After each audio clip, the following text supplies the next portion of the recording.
In this week's drive, we go racing on a regular racetrack and still crash, get caught up in a powerboat traffic jam, watch a unique sale of unique cars, and catch a former world champion as he gets back on top, for now. All this and more in this week's Drive.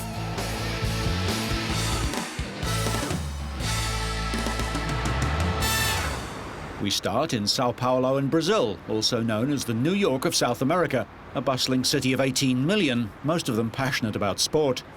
Not just football, in a country that's won the World Cup 5 times, but also motorsport. Brazil produced people like Ayrton Senna, Nelson Piquet and Emerson Fittipaldi, the youngest man ever to win the Formula One World Championship.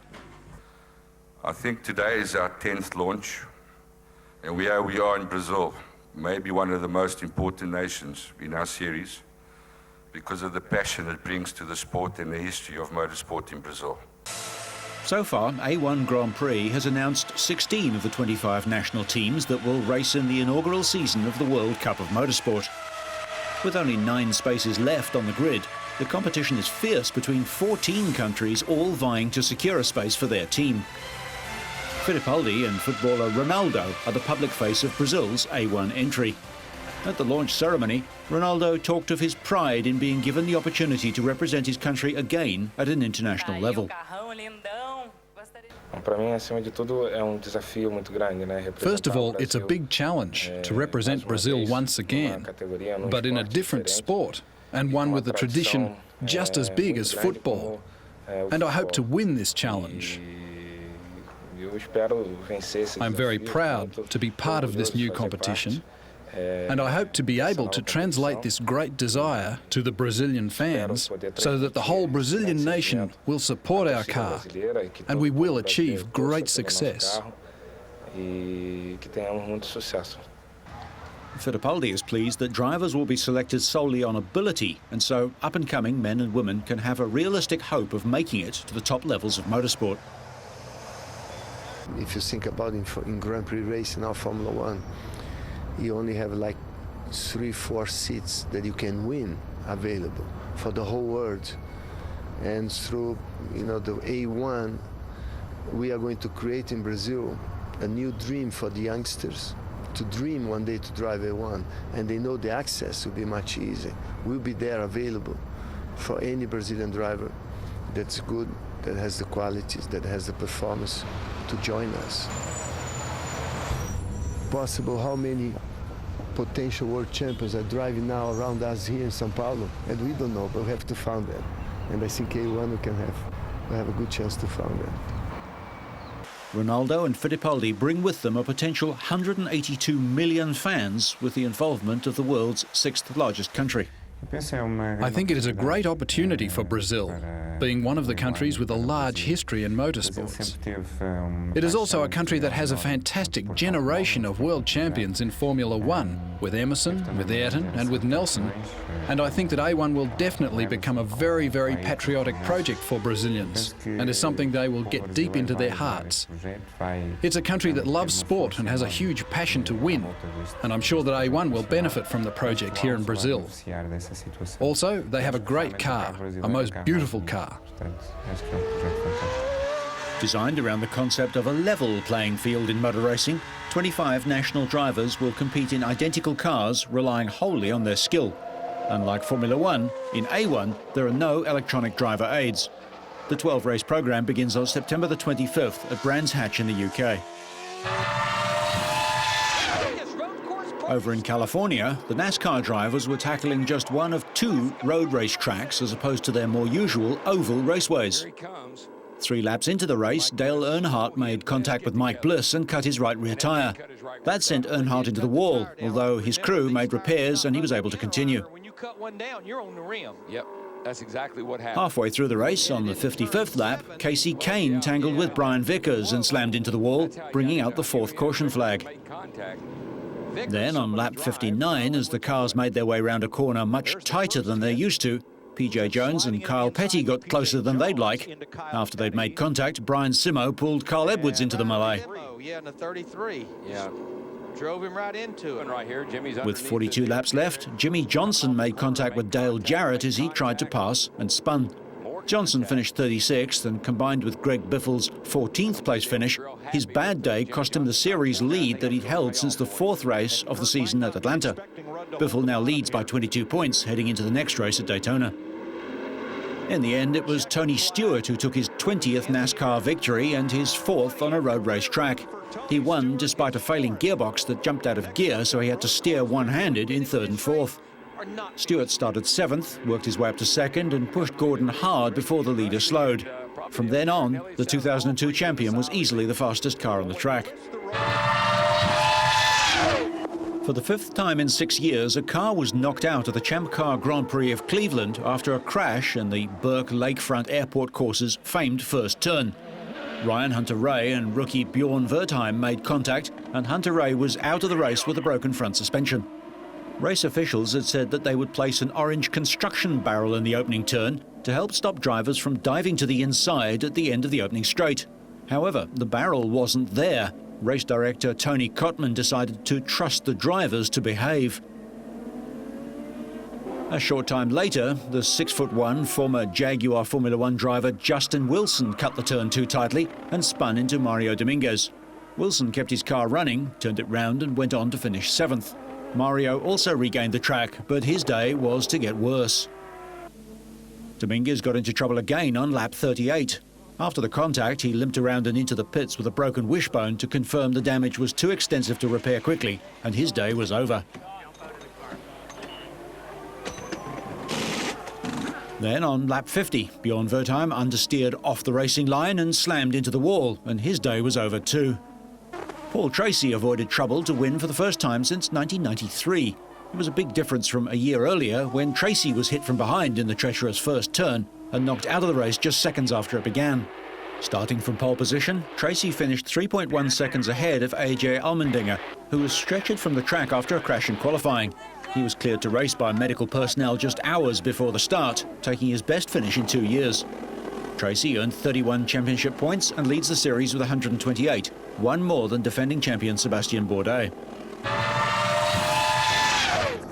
For the start of the Formula 4-stroke third round, the sea off Douglas and the Isle of Man was calm, while the start itself was anything but. At least 5 boats collided as they all became crushed together in the run to the start. Fortunately, no boat was seriously damaged and all could carry on racing, but the mayhem ensured that there was an unlikely early leader, Claygate, crewed by Mel Streak and Martin Marsh. Their surprise didn't last into turn 1. Like several navigators, Marsh had trouble seeing the first buoy and made several drastic direction changes. Claygate were third into the turn when disaster struck. They hit the wakes of the boats in front and the boat shot out of control. The crew were flung out of the boat and narrowly avoided being hit by the rest of the fleet. Many boats were forced to stop, while those in front or who had taken a wider line gained places.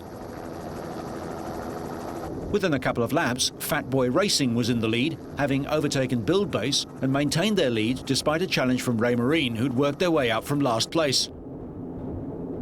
Despite having a speed advantage, Ray Marine driver Shelley Jory couldn't catch Rob Lister in Fat Boy Racing, who held on to claim his first victory in his 3-year career in the series.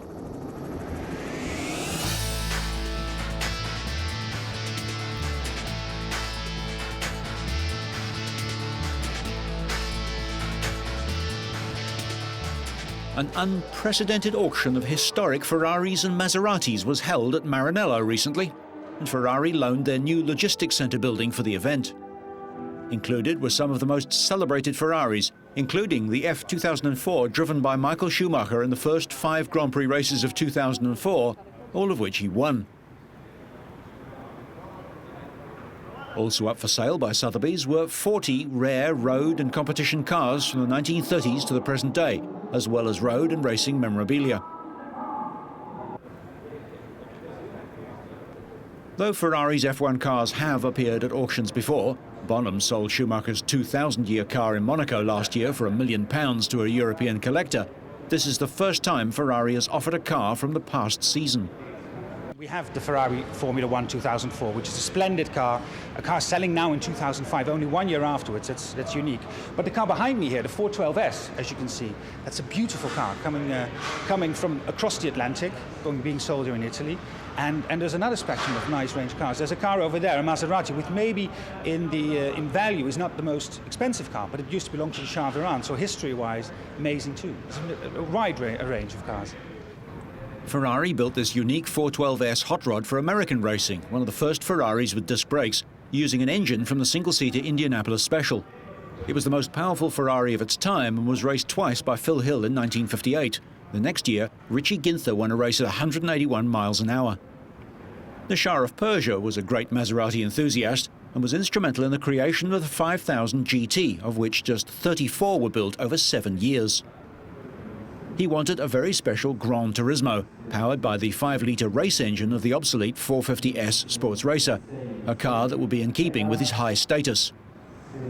This car became known as the 5000 GT Shah of Persia. The low value of the sale is in the region of, and I haven't calculated it now completely, but it's in the region of €40 million, 40 million euros, $50 million, a bit more even.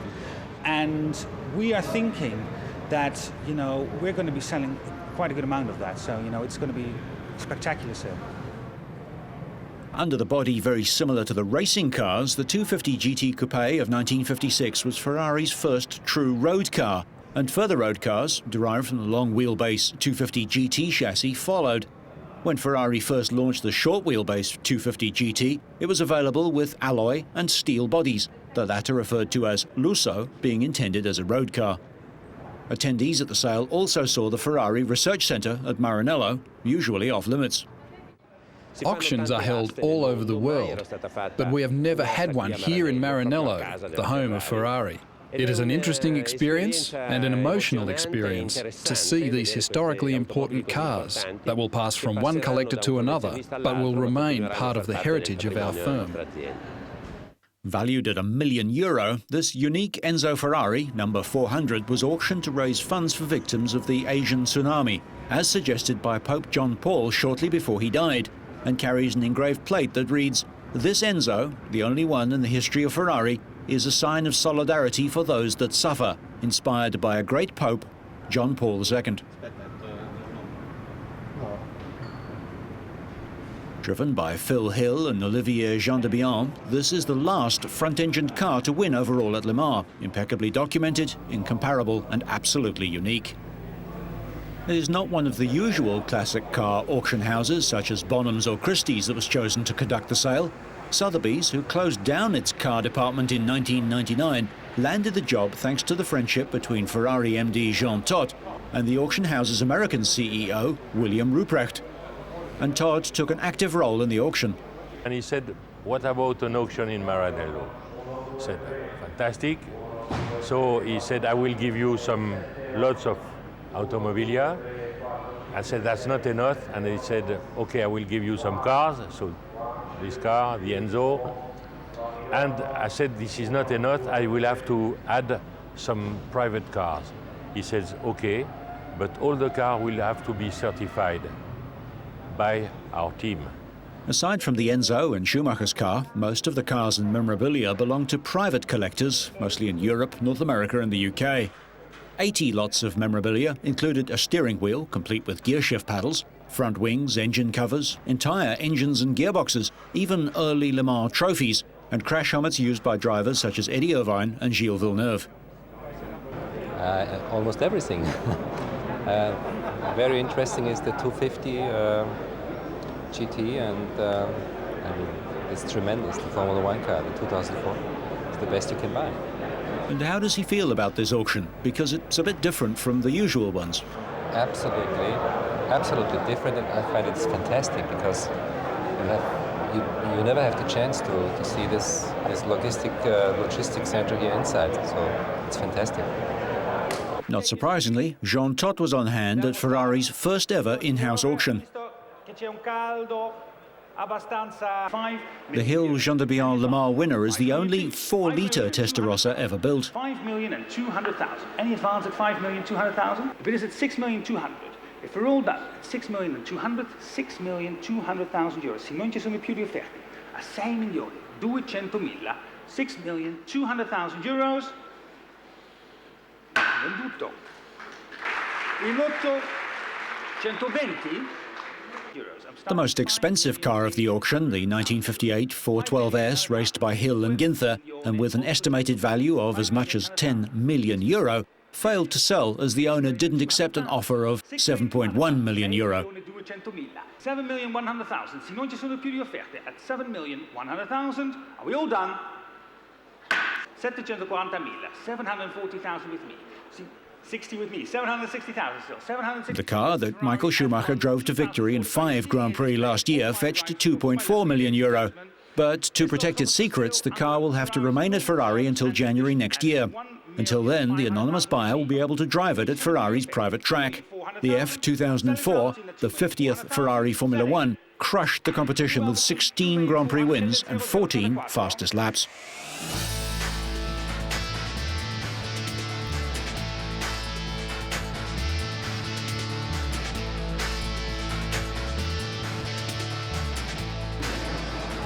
Round 5 of the Speedway Grand Prix season, and the riders were back in Copenhagen. There was copious support for the Danish riders, including Hans Andersen, at what turned out to be an event dogged by controversy. 2 of the home riders, 2 unrelated Pedersens, seemed determined to make the early headlines. Bjarne for getting in a horrible tangle right at the start of the opening heat, and Nicky, 3rd in the championship table coming into this event, had trouble in Heat 7 on the tricky track.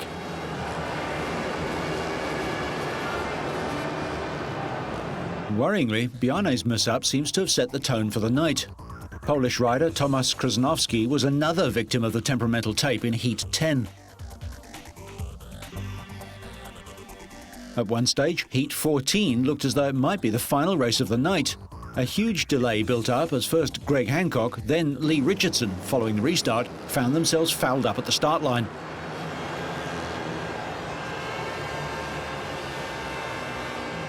Anxious moments for Speedway great Ole Olsen, now the Speedway Grand Prix race director. Happily, the starting tape problem was fixed and the racing continued. That permitted safe passage for most of the big names as world champion Jason Crump drew lane 3 for the second semi-final. With the big points now at stake, his pick left him in last place, and his tally for the night was just 12 points. This was hopelessly inadequate as Tony Rickardsson was in top form. After tucking in behind Antonio Lundbach in the semi, the Swede did in the final what he had done throughout the rest of the evening, totally dominate the proceedings. Another 25-point haul puts Rickardsson well on course for world title number 6. Performance of the night aside from Rickardsson? That honour is probably due to Lundbach. The young Swede finished 3rd behind American Greg Hancock. Rickardsson now has 120 points after 5 events, 45 more than Crump, his nearest challenger. Nicky Pedersen is 3rd with 68. Next up, it's the Czech Republic Grand Prix in Prague.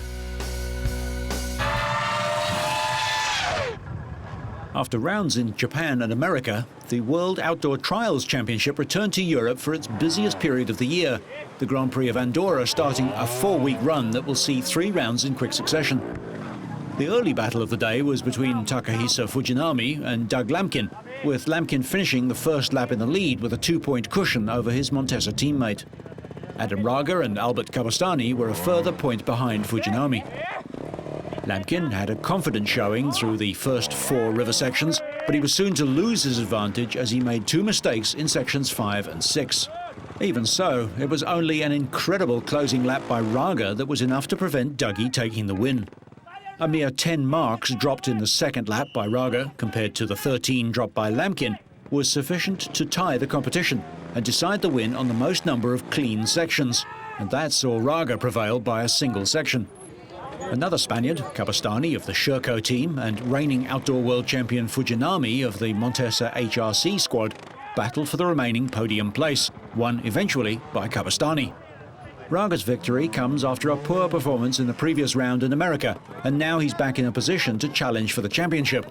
However, despite Raga's victory in Andorra, Lamkin leads the championship on 111 points.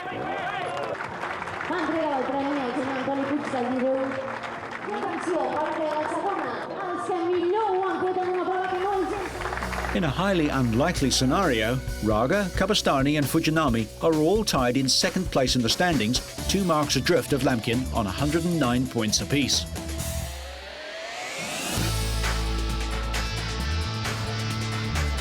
The Goodwood Festival of Speed is a unique gathering of world champion drivers and riders, rock stars and glittering machinery.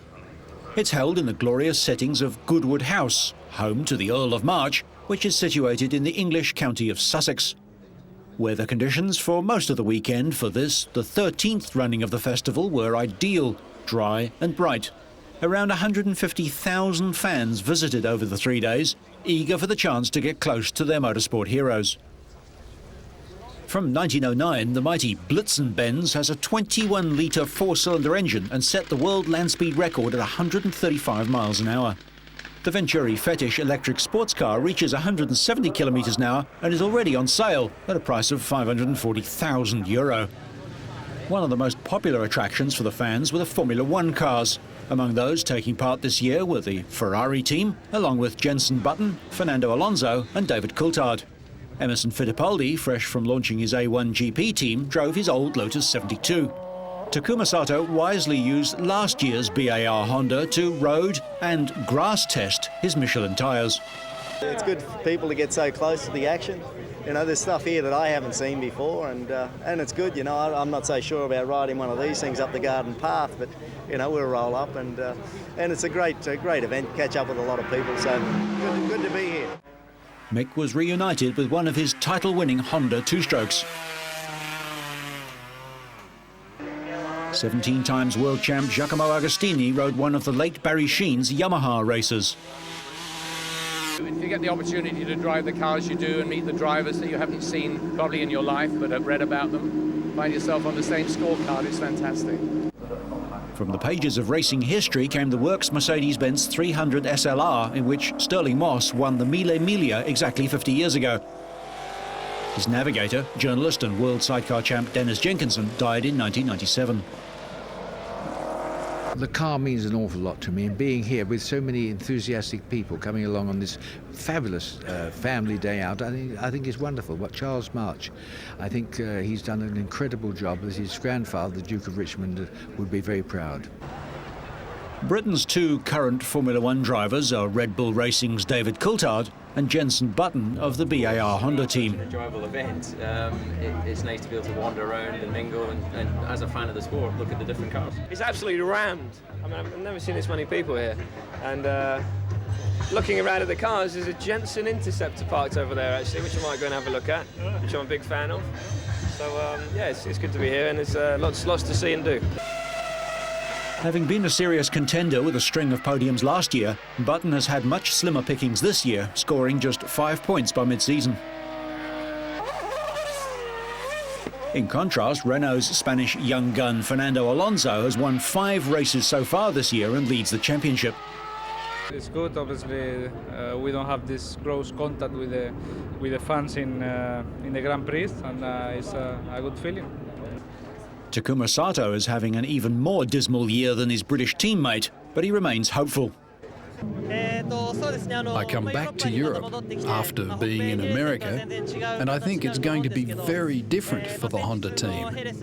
Yesterday's test drive at Jerez went very well, and my car is very competitive. I want to make a good comeback in the second half of this season and tackle it race by race.